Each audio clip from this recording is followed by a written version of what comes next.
So, how about we start our meetup? So, the November meetup is starting. I'm hoping that all of you got your drinks, your seats, your dog pictures if you want to. And let's look at our schedule. So what we have today is a guest of honor, Latvian game developer Mārtiņš Runkulis. He will do a 30-minute presentation. Yeah, we can clap. We can absolutely clap. So after that, you deserve a break to get more drinks.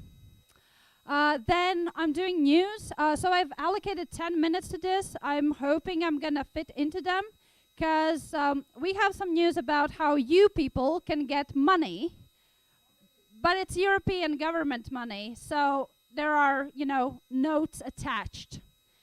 So the next thing is show and tell, free mic. I hope that there will be some people showing their game dev stuff. And then we have been promised the game. So there was a question what the game is. The game is you look at pictures, you guess the name of the game, and if you're the first one, you get free beer. And after that, some lovely networking and playtesting. So that's with that. Let's go to the next slide because, right away we have our speaker, Mārtiņš Runkulis, about his game development journey. Another round of applause. Hello, hello. Yes, I guess what I'm talking. All right, hello everyone. Thank you for coming to my presentation. I feel very awesome being here, and I guess let's just jump right into it. So I know that I've been here already for a couple of times. Some of you might remember me, but just in case there are some new people, I'll tell you some things about me. So, I'm basically Martin. I'm 24 years old. I'm from Jelgava. I'm into music, photography, a little bit of otaku culture, and of course video games.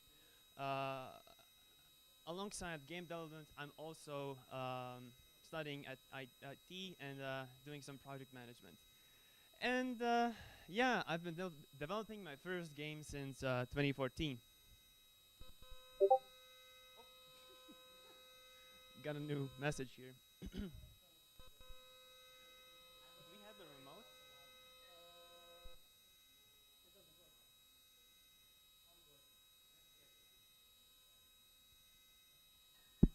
Oh, there we go. Yeah, I think we already went over here. So these are some of my favorite games. So what to expect here? Basically, we'll do a bit of a small little journey through my game development journey and do a bit of a retrospect. Stop at some of the most important points and delve into them in more detail. Of course, at the end, I'll be happy to answer your questions, and if we'll run out of time for questions, we can continue the discussion afterwards, of course. So, okay, again, I've talked about my game here many times, but just to rehearse, my game is a first-person action-adventure horror game where you have to overcome horrific, harmful hallucinations to fall asleep and rediscover the main character's past through his dreams. And it is currently available in early access on Steam.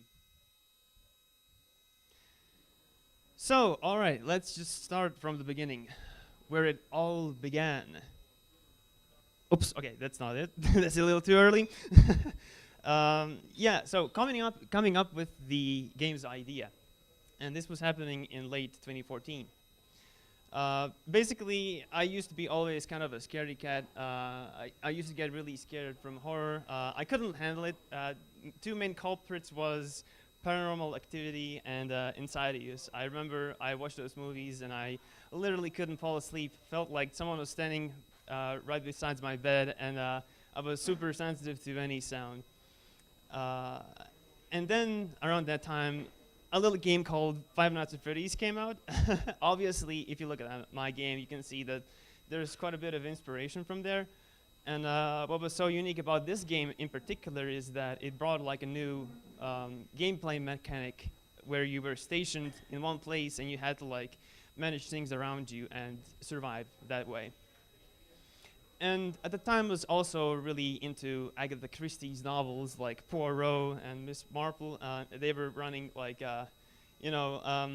Poirot adaptations of the novels, and I was really into those murder stories. So basically, my idea is basically a combination of personal experience and some other inspirations. Great, so I have an idea. Let's download Unity and try to actually make something.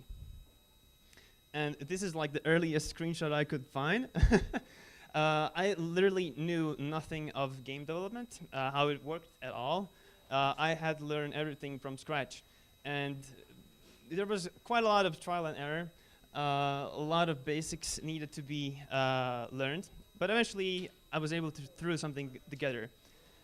But as it was coming together, I realized, okay, I'm gonna need a bit more help here. So I went to Reddit of all places and tried to find more people who could help me. And this is back in 2014. I'm not sure if Fiverr was a thing back then or stuff like that. But there's a wonderful subreddit called I Need a Team, INAT for short. And basically you can do a post and basically find people who are interested in whatever project you're doing. And that's basically how I found the vast majority of my team. Yeah, and once I found a team, I had to like convey my ideas and thoughts to them so they could help me develop them. And one of the best ways to do it is to basically make flowcharts. This is not the best one. This is like a very early one of my first flowcharts, but it should have errors. But yeah, it's basically the best way to like get all the programmers on board and tell you what you want to see made. And a good tool I recommend for flowcharts is Drawio. Awesome. So once I was able to pull together a small team, ta-da, first alpha in 2016. This was very bare bones. It was barely a game.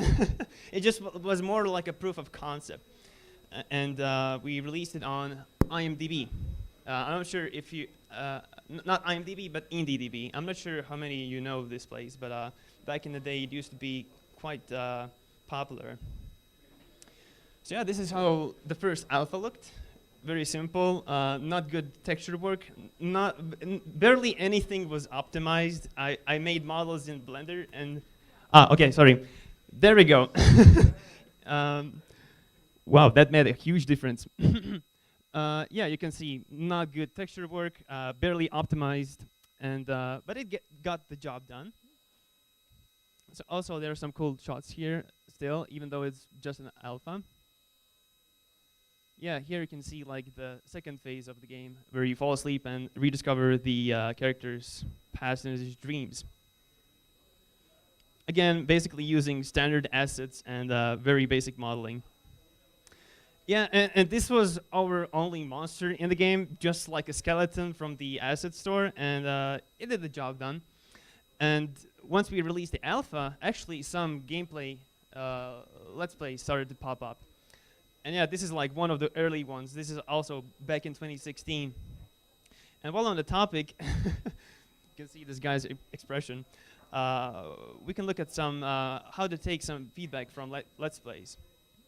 One of the most important things is that it's okay if they struggle a little bit. You know, games are meant to be a little challenging. If they're not, they're probably boring. So it's okay to have some sort of a challenge, and you don't have to, you know, worry too much that they're not getting through. Another thing to note is that, of course, since it's a YouTube video, it's meant to draw views. It's going to be more dramatic for the audience, so you also have to kind of take that into account. And also, it's great for semi-real-time playtesting.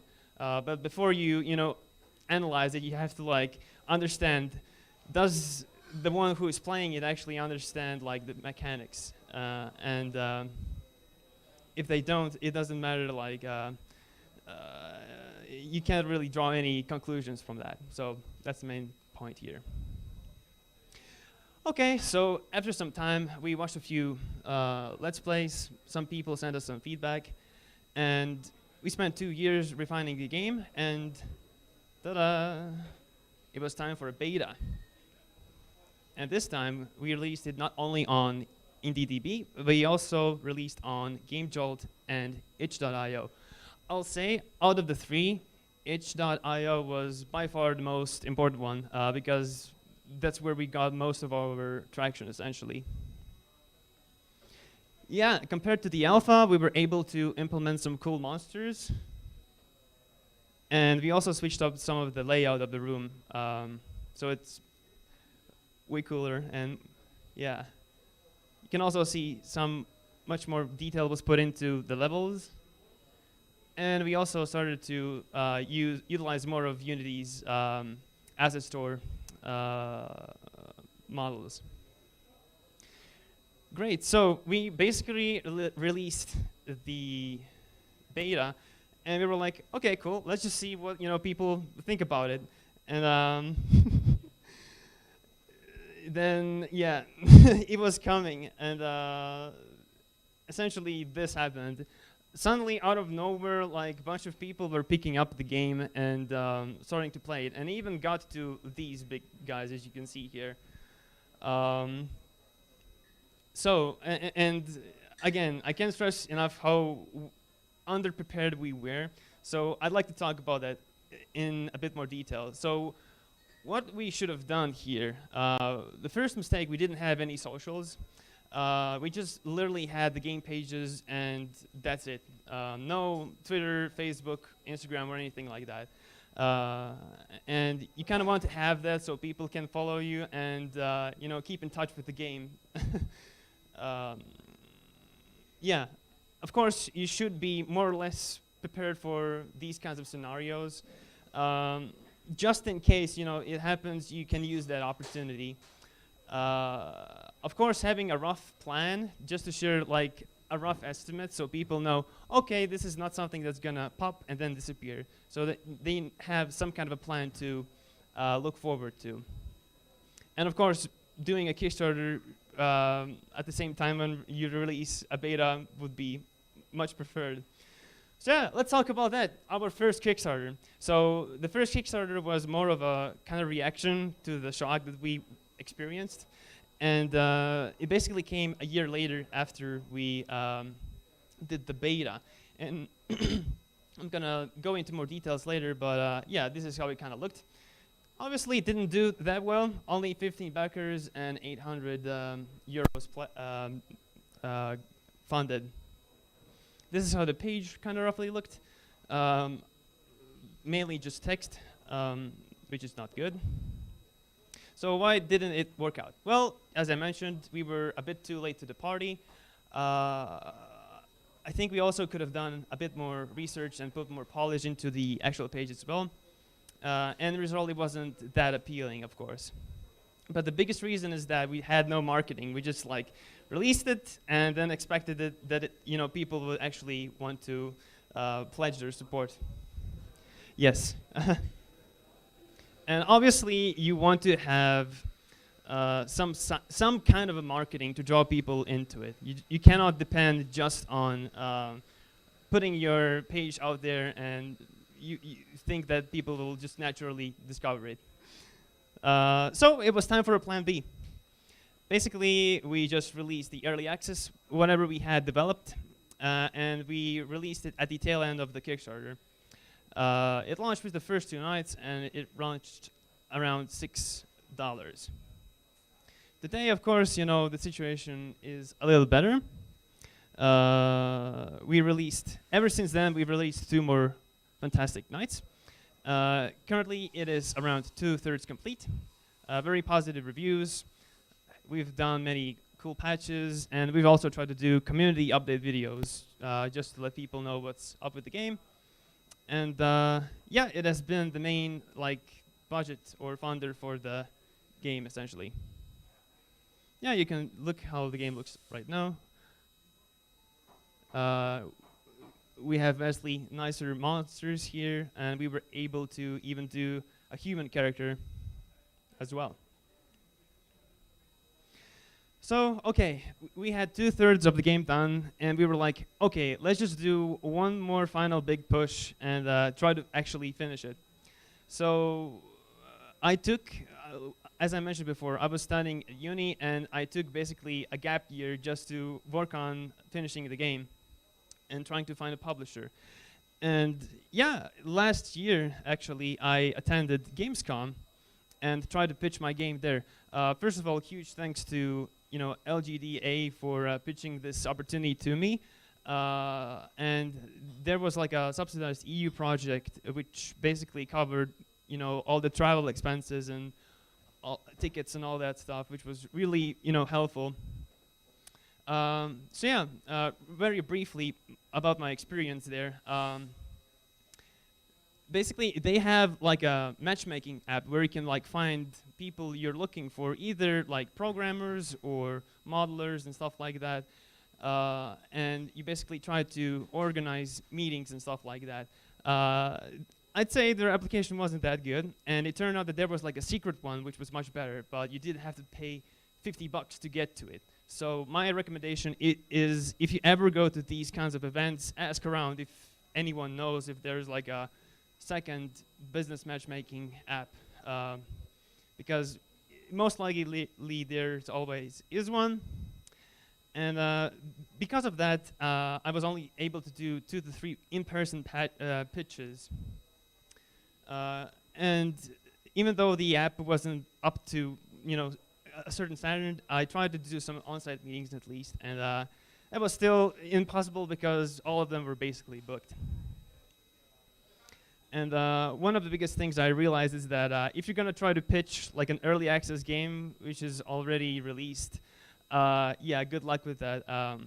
They treat it basically as an already released game, so try to like not release an early access and maybe hold it off and then do it.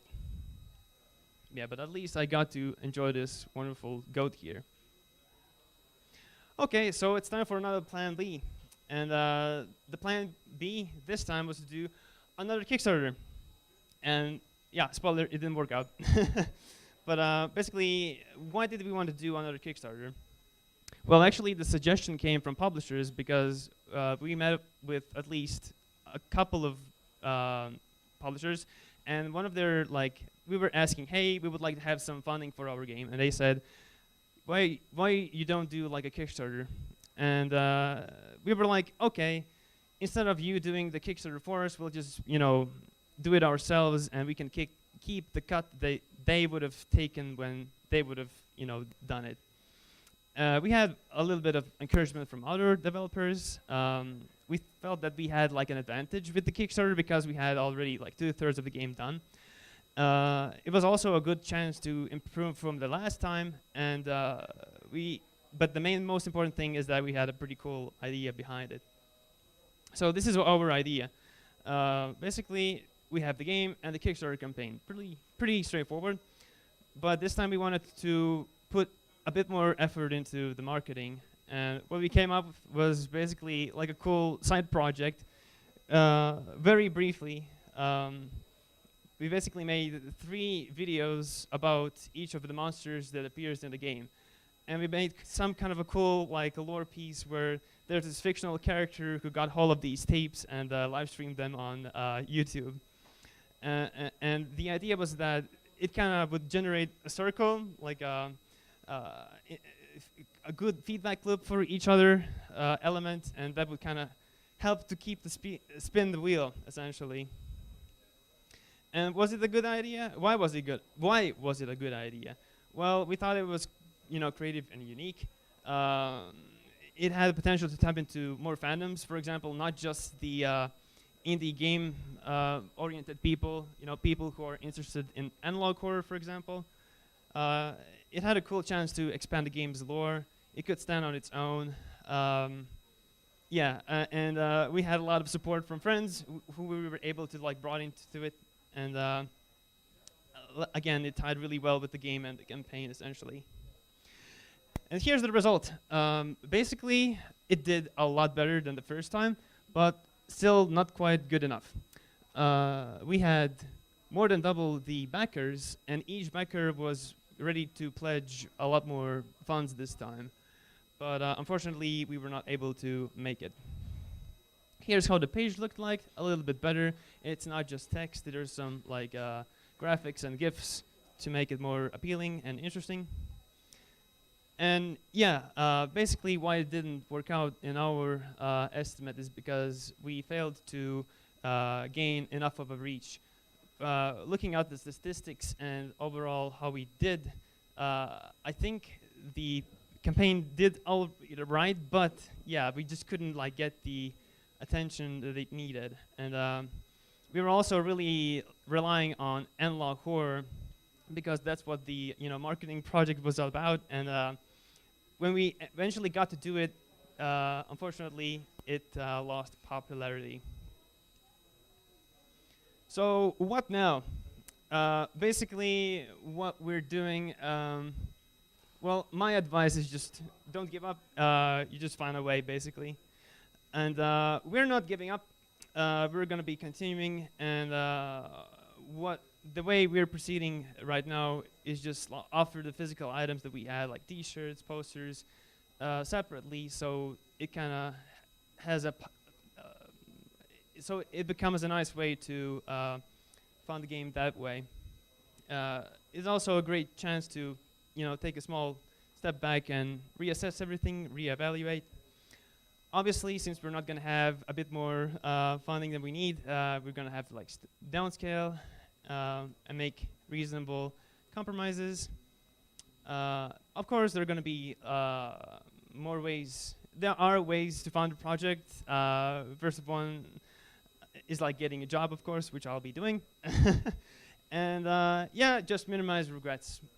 Basically, just like we're doing right now, just look back and see, okay, what was good, what was bad, what we could have done better, what could we did okay, and yeah, that's it.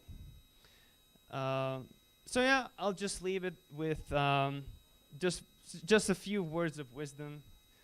Just don't give up, find a way, and do it because you love what you do.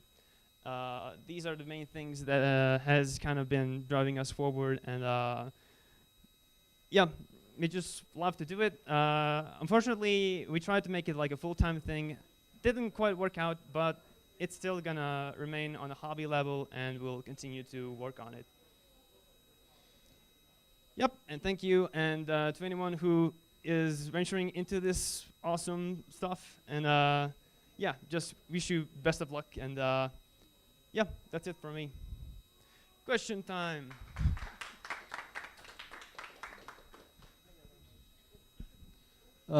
Testing.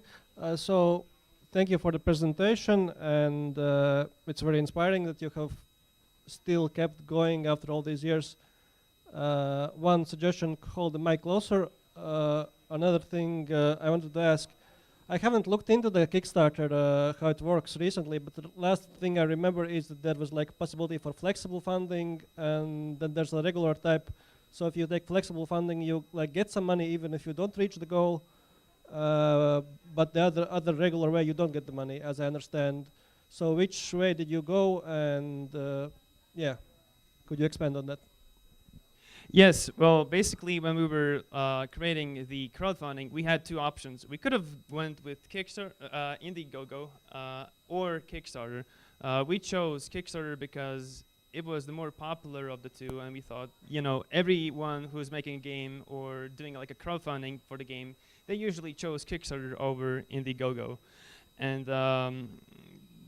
but looking back, I think Indiegogo probably would have been a better choice because it's the only one that offers the flexible funding, meaning that if you don't reach your goal, you can still, get whatever you were able to raise.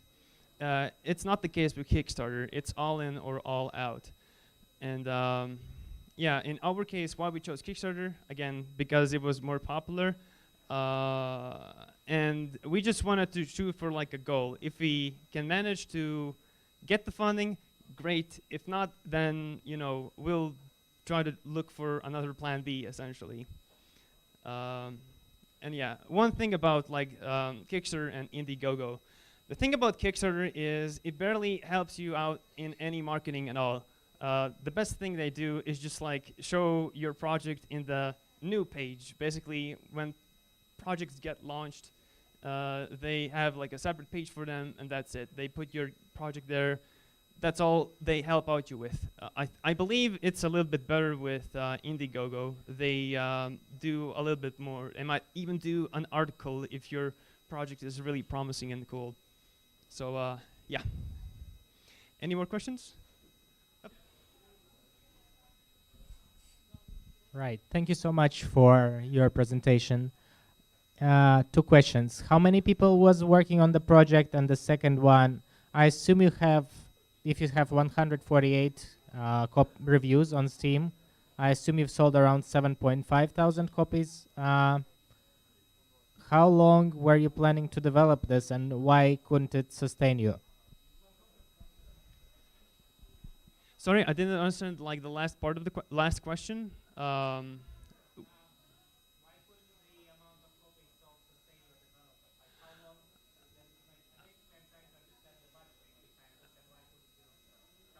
Okay. So first question about how many people we have on the team. So there's a programmer, a 3D modeler, sound engineer, and then there's me, of course. And what else? Well, I think it's more like 4 or 5 people. And we basically came together as like just a group of people who liked this idea, and we were okay to do it for free. Obviously, once we launched the early access, we were able to split some of the earnings that we got between us. And obviously, when you have like a team of 4 or 5, when you split the earnings, you know, the budget kind of goes away like that. Of course, we also hired some voice actors, which wasn't cheap.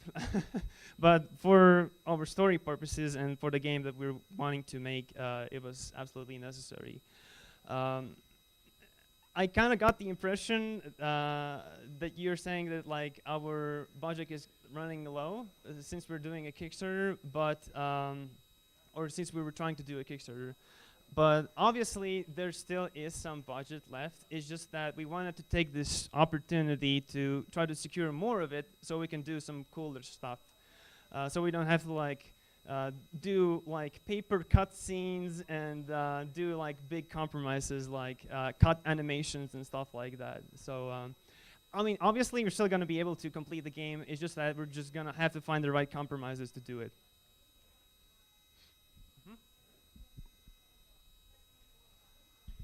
I also got a 2-part question. So first one is for the Kickstarter. How did you arrive at the budget? Like, how did you calculate it? And the second question, as you probably saw recently, they released the Five Nights at Freddy movie to great success. So you mentioned that analog horror is in a declining period, but potentially now it could see a resurgence. So will you consider approaching other publishers, or are you planning any next steps in regard of that success?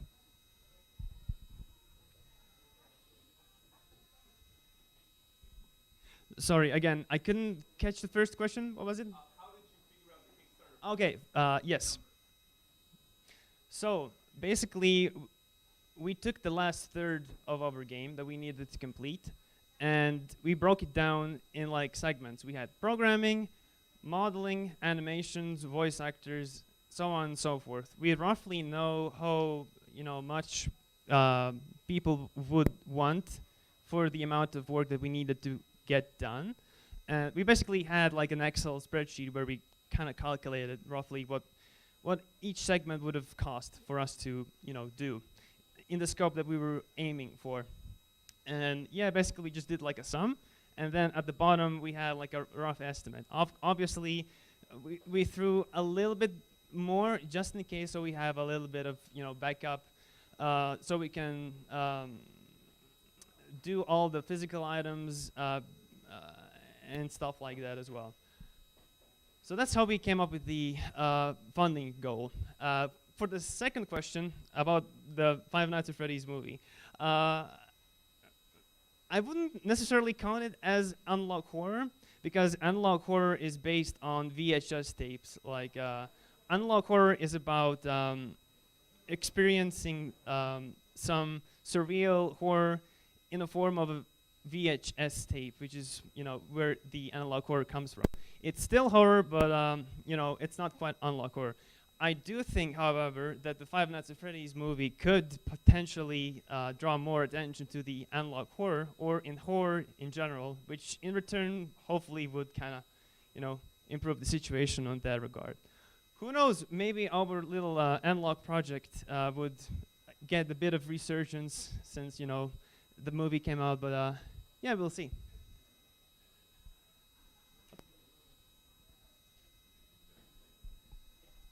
To sort of follow up on what's been said about the horror genre, I was kind of curious if your team had any ideas of how to making that genre interesting in the contemporary market, with people getting a bit fatigued with it, and if there's anything new in your game that you're thinking of that you think will spice the genre up. Thank you. Very awesome question. I believe the overall concept of the game is already quite unique. Most games, horror games, are usually just kind of linear. They have a starting and middle point. The thing that we have about our game is that we have two phases, which is the falling asleep phase and then the dreaming phase, where you're kind of dwelling into the main character's past and rediscovering his, unfortunate past through his dreams like that. That already has been pretty resonative with a lot of people, and it's actually one of the biggest phrases that people have actually said, and that's what we're also that's what we kind of recognize with our game, is what kind of sets it apart. Is this unusual progression and I guess way of storytelling. And of course, we do have some cool ideas in mind about the dream aspect, as well as the falling asleep, because at the end of the game, the story and the scenarios get more intense, and that's what we kind of want to do with our game. And there's a lot of cool opportunities there, and I think once we do end up finishing it, there's going to be some really awesome and cool stuff there. Okay, more questions?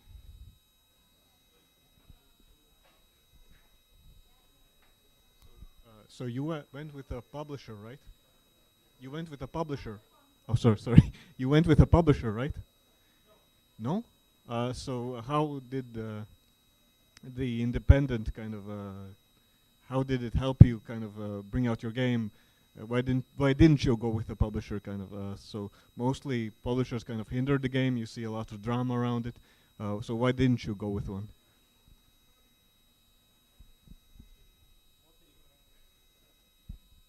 Well, yeah, I believe I failed to mention or make it clear that we did actually try to approach multiple publishers, but the problem was that our game was already in early access, and just because of that, the vast majority who had an opportunity to offer some funds for the game, the vast majority of them said no.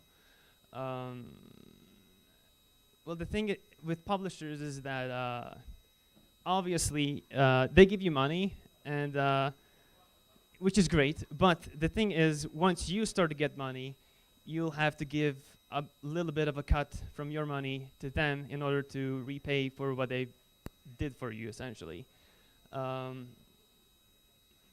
We were okay with that to a certain degree.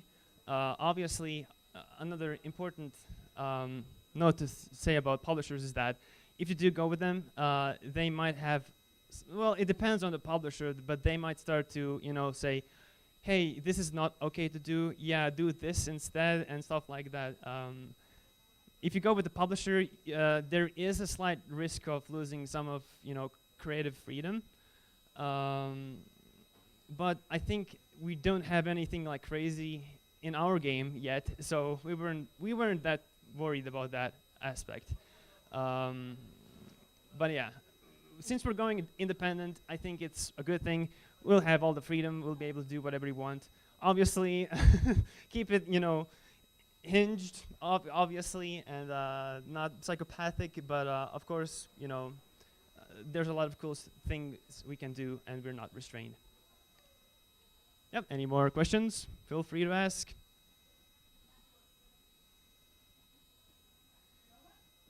Oh, there's one more question. I have a simple one. When three kings of YouTube, yeah, PewDiePie, Markiplier, played your game, did you feel happy? Did you feel scared, maybe, you know? What did you feel? Did it motivate you? My first reaction was that I couldn't believe it, because it's like you see it and you have to like kind of, is this real?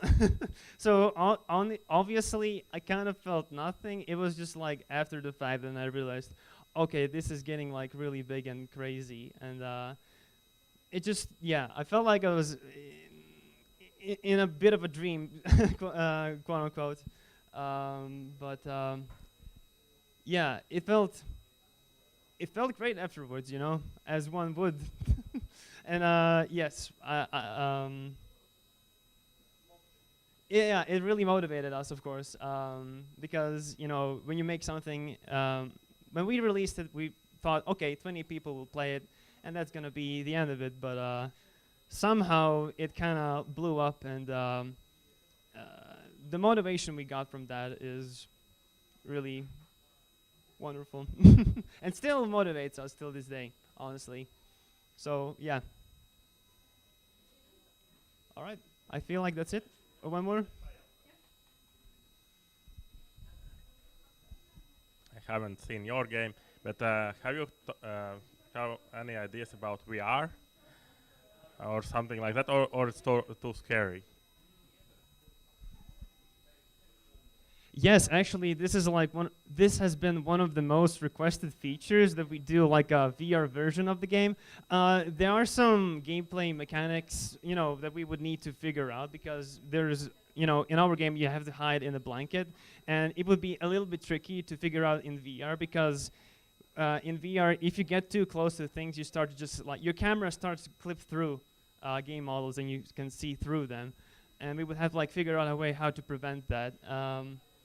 But yeah, I think it would be like, if you could figure out that part, I think it would be a pretty cool game in VR, because it's also, you know, stationary. You don't have to like move around. There's no motion sickness. So I think it's something we could totally do. It's just that, you know, blanket thing that we need to figure out.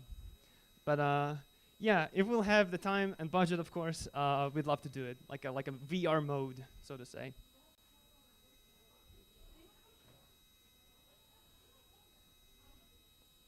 If not, thank you for your presentation. Round of applause again.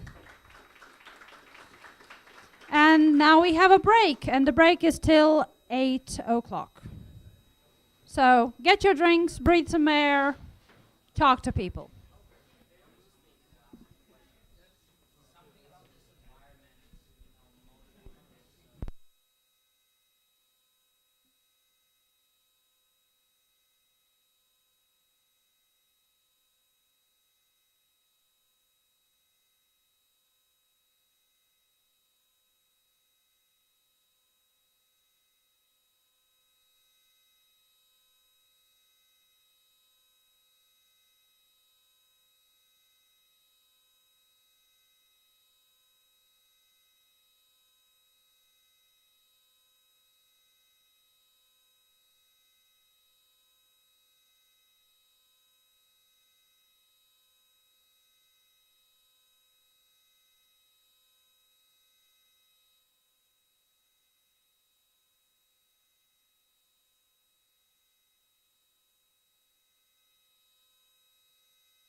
All right, people, let's get back to our scheduled program. So can you press a button? Great, yeah. News. First of all, people, please apply to speak in our meetups. We would love to have you. So the next thing is we're going to talk a bit about some, as I said, money, how you can get money from EU. And then also about Global Game Jam Latvia and Latvian Game Awards. So yes, press the button, Great. So first thing, we have a meetup sign-up form. If you want to speak, or if you know someone who you would like to speak, please do share this around. That would be amazing. So there's a QR code and there's the link. That's it. Next thing. So we have an opportunity for indie startups to go for free, attend Nordic Games Helsinki. So that is only the ticket. You have to pay for the flight and the accommodation. So Nordic Games is happening 28th to 29th of November. It's going to be this time part of Slush. And Slush is like one of the biggest European startup events. So again, free passes for game developers looking to connect with investors, mentors, publishers. Also, there's going to be coaching workshops, game demo showcase, live pitching stage and competition hosted by Exola Funding, a meet-to-match lounge with loads of networking and social activities. So this is all included in the ticket.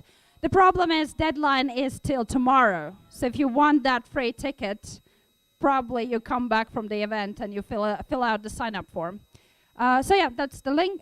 Okay, yeah, we're moving on. So let's talk about EU funding. So there are 3 calls currently open from Creative Europe. So the first one is called Markets and Networking. So this is deadline for submissions is from 18th of January next year. And this is intended for game development studios, publishers, associations, event organizers from European Union and European Eastern Partnership countries. So this is applicable for industry events, networking activities, B2B promotional activities, including financial support to third parties. Okay, I'm not going to read all of that, but basically it's all about going to events, marketing your game, promoting your game, networking. So maybe not so much if you're doing like a bigger push as an indie game dev studio, or as a studio, any legal entity in an EU. Maybe this is something for you. So you have to do these activities within 2 years. And total call budget is 16,500,000. Funding rate is 70%, which means that if you're saying my activities of marketing are going to cost 100,000 euros, they're not going to give you 100,000 euros, they're going to give you 70,000 euros. And per project, per application, maximum you can get is 200,000 euros.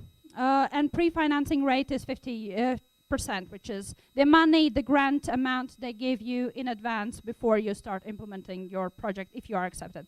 Anyway, here's the QR code, here's the link. So if this is something that interests you, check it out.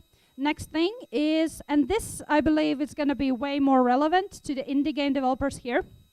So it's an immersive content development, basically anything that is digital content with a story.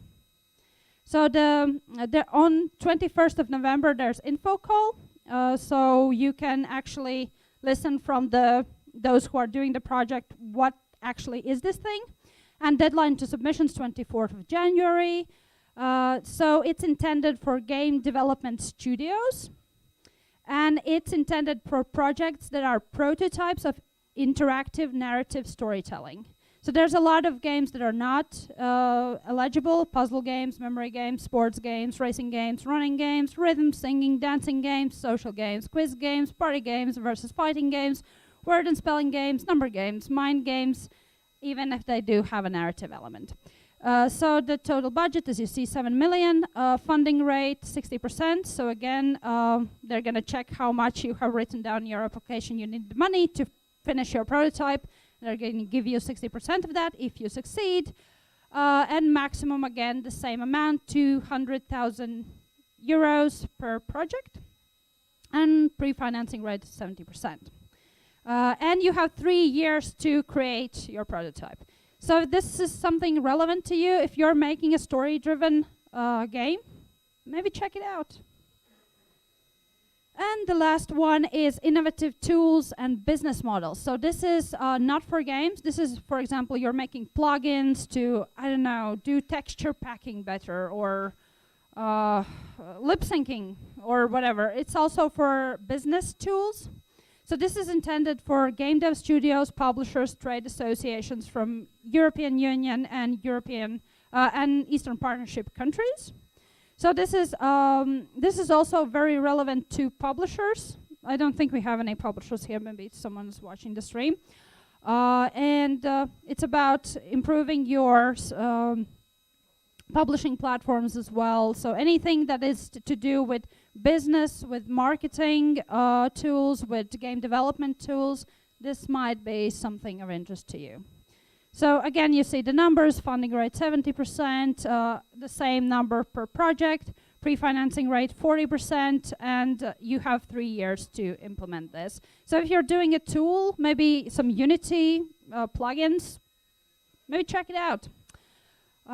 Yeah, I think that's it for the... So also, if you're like, hey, I want to do this, I feel like I'm eligible, but you know, I'm very confused because writing these projects is confusing. It's about 60 pages. You can ask us. I'm not promising that we will be able to help you out, but we'll do our best. So, next thing. Yeah, Global Game Jam. Global Game Jam is happening next year, January 22nd to 28th. And it's happening in our University of Economics and Culture, where we have the Game Dev program. Yeah, Eric's is throwing some science, yeah, one of the lecturers there. So it's a free event for everybody, so we're going to be glad to have you. Next thing. So now we know, we don't know the date, but we know that we're doing the Game Awards. And it's going to be in March. And right now we are starting to collect the games that are either published this year or are Game Jam games from Game Jams this year. So if you want to... of course, we're gonna do collection of our do it ourselves as well. But we appreciate anyone who wants to come forward and say, "Hey guys, there was this game. Don't forget about this game," or "There was this Game Jam game," or you know, because we do have a category for Game Jam games. So if you have a game to report, please do not hesitate and report to the nearest Jazeps right there, because he's doing the collection of the games. And yeah, that's it. I think I managed to do it in 10 minutes, less than 10 minutes. That is great. That's it for the news. Now enough with me talking, because it's time for you to do the talking. We have show and tell next. So who wants to come up to the stage and show their game dev stuff?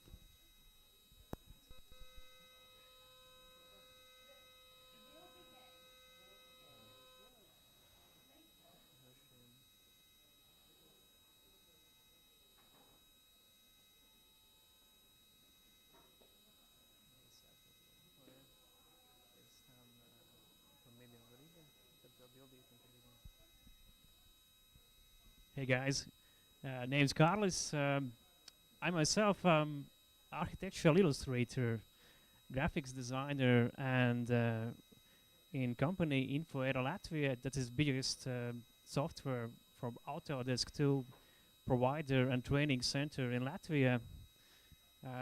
I'm the design and visualization and product group manager. Shortly, I wanted to show kind of what's my vision, how it's going for my own game. And the game is connected to medieval Riga and kind of older times of Latvia. And I'm creating already right now different assets, visualizations, looking at historical reconstruction materials, and creating, maybe you can go to gallery.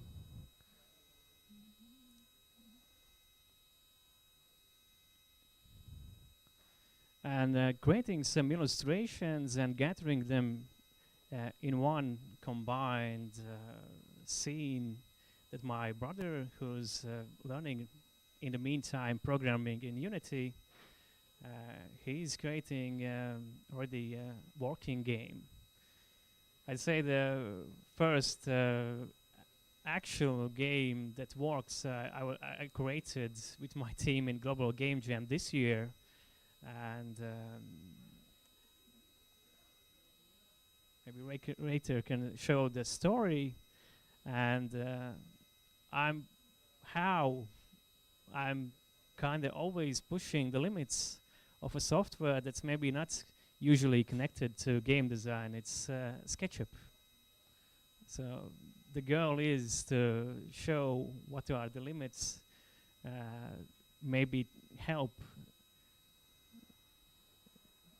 people to understand that the software that seems so simple, that's maybe usually is meant just for interior designers, architects, and furniture manufacturers, is capable of creating fantastic visualizations. Maybe for these kind of look developments or just sketches for your games. All right, maybe you can show the video now.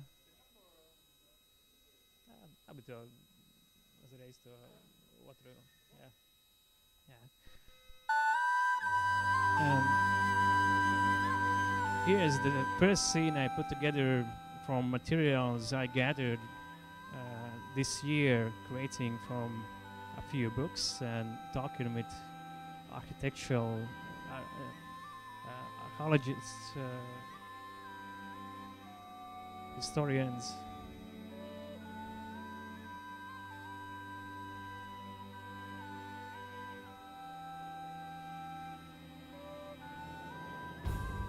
A bit dark, maybe.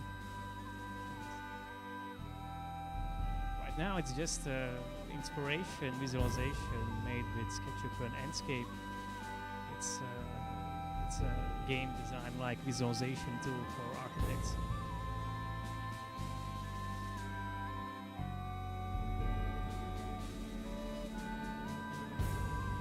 Hope you already can imagine how this could be as a game, right?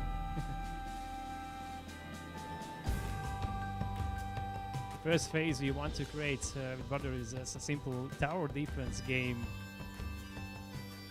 I was pushing him to already prepare some archers so we could give a live demonstration, but right now he's been busy writing his PhD thesis.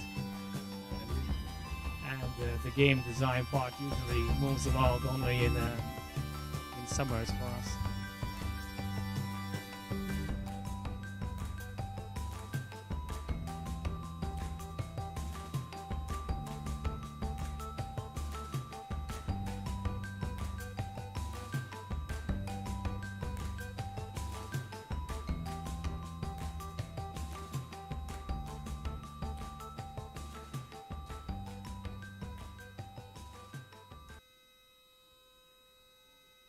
So yeah, if any questions about the game we're creating? First demo coming up maybe in 3 years. I can say my first impressions, it reminds me of Gothic series. Do you know those games? Because if it would be like Gothic games, I would play that for sure.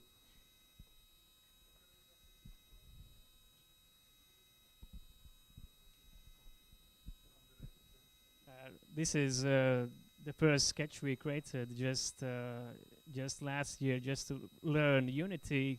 It was a working demo game already for this kind of simple economic development.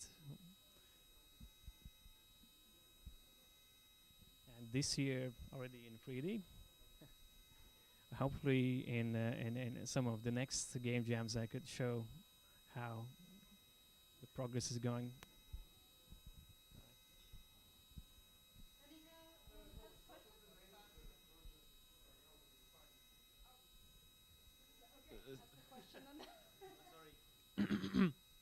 Yeah.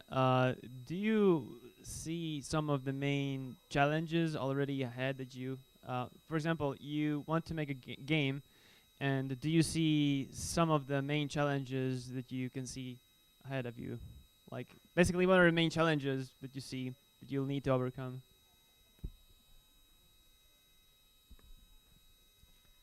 Right now, I'm quite far ahead in creating all the assets, and what we need to do a lot more to think about game loops and everything, how it works as an actual game.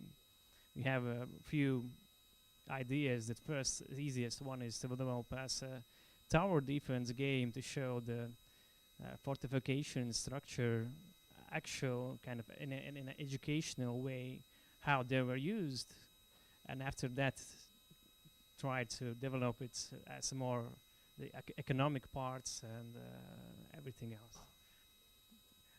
Even as a tower defense game, I think it could work in a museum where you can go and play for 5 minutes and just see how the architecture itself, even from that side, has been working.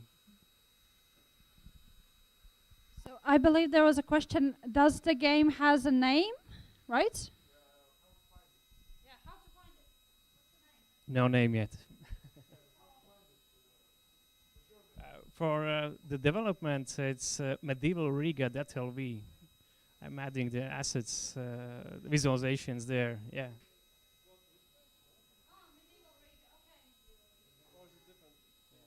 I saw that a few, there's a e-games team, Medieval Riga, and some of the people are coming from there. I think I saw a question there. I noticed that you have a lot of very interesting assets of different proportions. And I'm kind of curious, are you interested in like sharing those assets potentially with any other studios if they may be interested in them?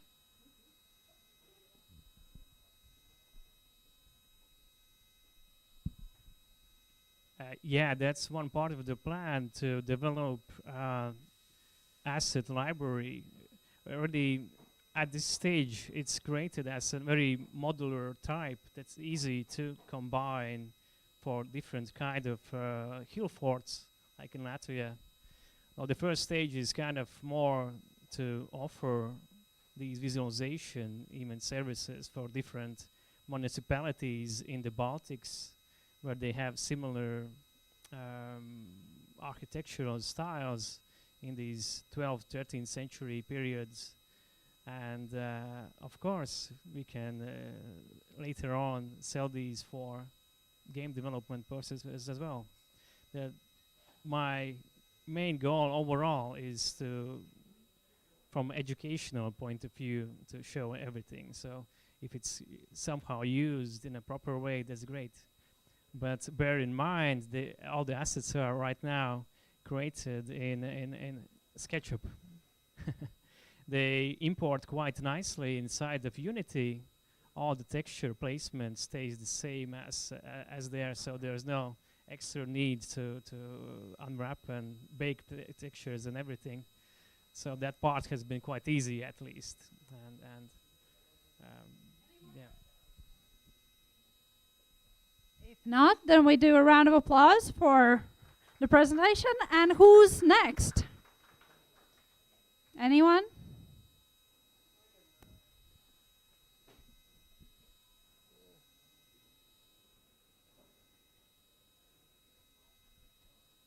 Hello, let's do some show and tell. Those who don't know me, I'm working on a board game, and last meetup I set up a goal for myself to make some progress on the board game, and my goal was to do art for 8 cards and contact at least 2 publishers. And this was what I accomplished. I made art for 4 cards, and I contacted 0 publishers. However, I also made a new design for the board of the game. Here are the new artworks that I have made, 3 of them at least. So I have done 19 cards in 3 months. I still have approximately 137 cards to make. And here are the new tiles for the game, where you like place your units and buildings. And here is a new board. Previously it was like rectangles, now it's hexagons. And the main reason why I changed the board of the game is because since the very first prototype, I had an idea for the name of the game, but it didn't make sense before. Now it makes sense, and the name for the game is Centurion Hex. Yeah, yeah, applause. Okay, so now the game finally has a name that I like. And here are my goals for the next time. I would like to do art for 4 cards, at least, and make a paper prototype for the new board. And later, not for the next time, maybe for the time after the next time, I would like to think about the game story, finally contact the publisher, and maybe I was thinking of making like an internet page, game page on itch.io. I could offer like all the rules and basic stuff either for free or for a price. I think I have for free. So if people are crazy enough, they can print it out and try it out. I don't think anyone will do it, but I think it could be like a nice way to present the game online. So here are my socials. I also made a podcast about with Vladimir Slavs from Coldwell Games. I interviewed him. You can watch the interview here. I will do more interviews in the future, maybe. And here you can find on Instagram, I post the art for the board game. Thank you. Any questions?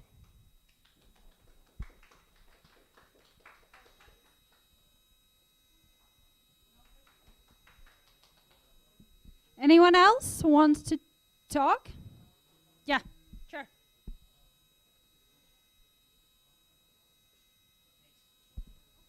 This one's actually going to be the light. This one's actually going to be really quick. Just wanted to let you all guys know that hi, my name is Lev. I come here on behalf of the company named Moby Dictum. We are a gaming industry media company based in Tallinn, Estonia. We recently organized an event in Tallinn where we try to provide networking opportunities for members of the game dev community up there. And one of the things I do at my company is I'm in charge of doing weekly podcasts with indie game devs. And one of the reasons I came here is I was wondering if there are any indie game devs here at all interested in promoting their game through my podcasts, hypothetically. That would be a super cool collaboration if we could organize it. Let me know, ring me up. I'll be here for the rest of the night. Yeah, thank you. Yeah, you can clap, definitely. Any questions? No? Then he's going to be here for the... No questions, right? No questions. He's going to be here for the rest of the night. Yeah. Great. There was... Oh, okay. They're already dealing with it. Who's next?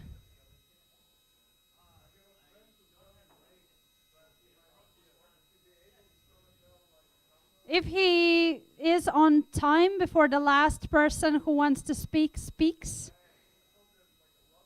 Okay, so everybody, please come up. So who's next? All right. Right, I'm gonna do one myself, so maybe if you can put on the... So basically, there was the Halloween game jam that I was promoting.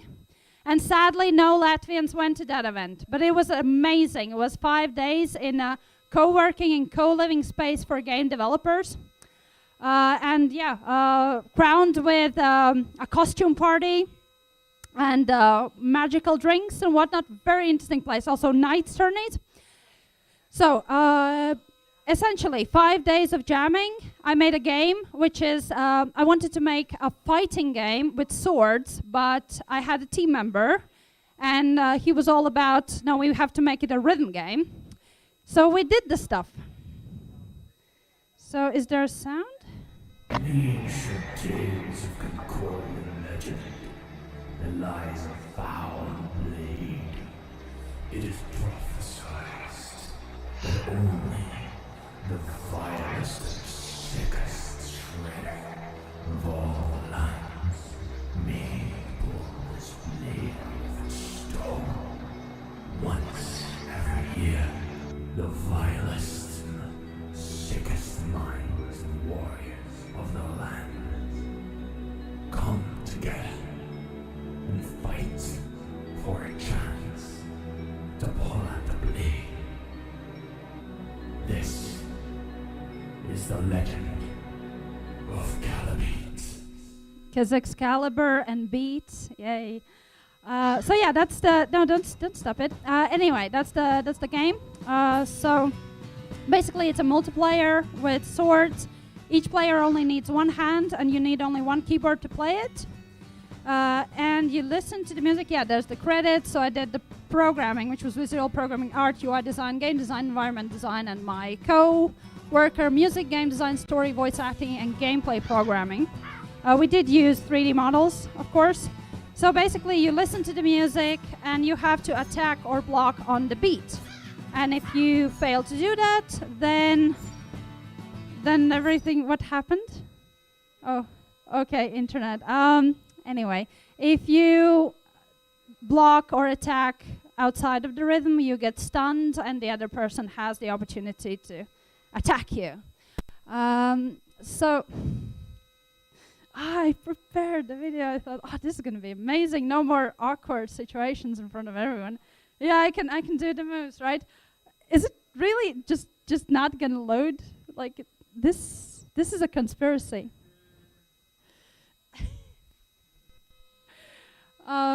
Anyways, yeah, we managed to implement a simple leveling up system. You also can unlock a lot of characters. I wanted to show the werewolf. I worked on that like half the day. You can play as a werewolf, but it's like, nope, not happening. Yeah, what else? That's the game. And I actually just thought about, having fun during the game jam, but I kind of like it, and I might actually polish it, because we didn't have the time to balance it. So when the guy with the sword gets really into rhythm, nothing can stop him until the other person just drops dead, which is an issue. Anyway, that's what I did during Halloween Game Jam. And that's it from me. So, do we have... Yes. Thank you, random Eric.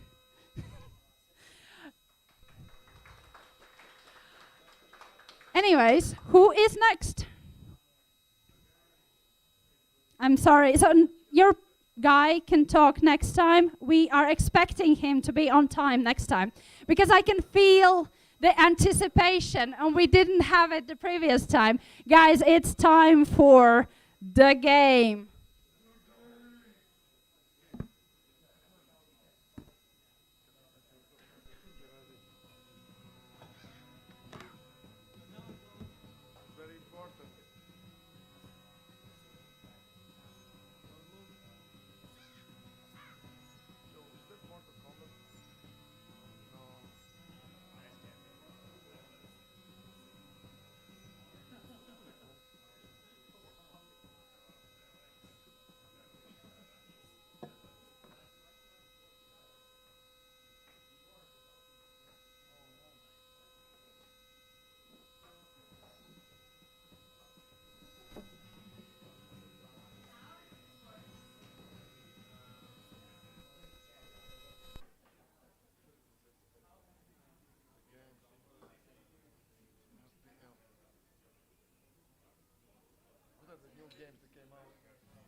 One, two. As always, having some technical difficulties. So, you know what time this is? I don't hear you. Yes, it's the game and I'm in front of it. Where should I stand? Okay, here. So, I started this tradition more than 6 years ago. In 2017, in the 13th of September of 2017. It was GameDev Meetup 52. And I want to play that game from that meetup. Let's see how many of you actually remember the rules. The rules are simple. I will show you a few pictures, you combine them, and you guess the game. And what do you get if you are the first one? You get a beer. Exactly. So, and let's see how many of you remember the games from the GameDev Meetup 52. Let's start with the first one. 3, 2, 1. It's the game. Gotcha. So let's start it now for real. 3, 2, 1, let's go. No. Yes, Age of freaking Empires. Exactly. Yes, you got one beer. And you can get another one if you guess the next one, which will start in 3, 2, 1. Let's go. No. No. No, don't take it so literally.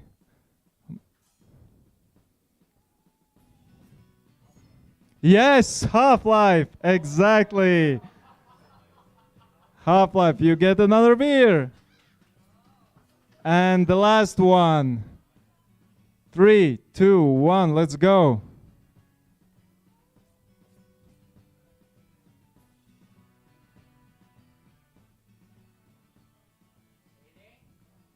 What? No.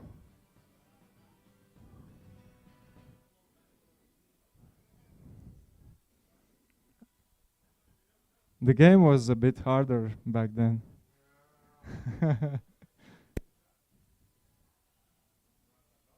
Yes, Grand Theft Auto. 1,000 is a grand, a thief, and Autobots. So Grand Theft Auto, another beer to you. So thank you. Do one thing. If you haven't subscribed to GameDev.lv on YouTube or Twitter or anywhere else, please bring your phones and do it. It will help us. So thank you and see you next time.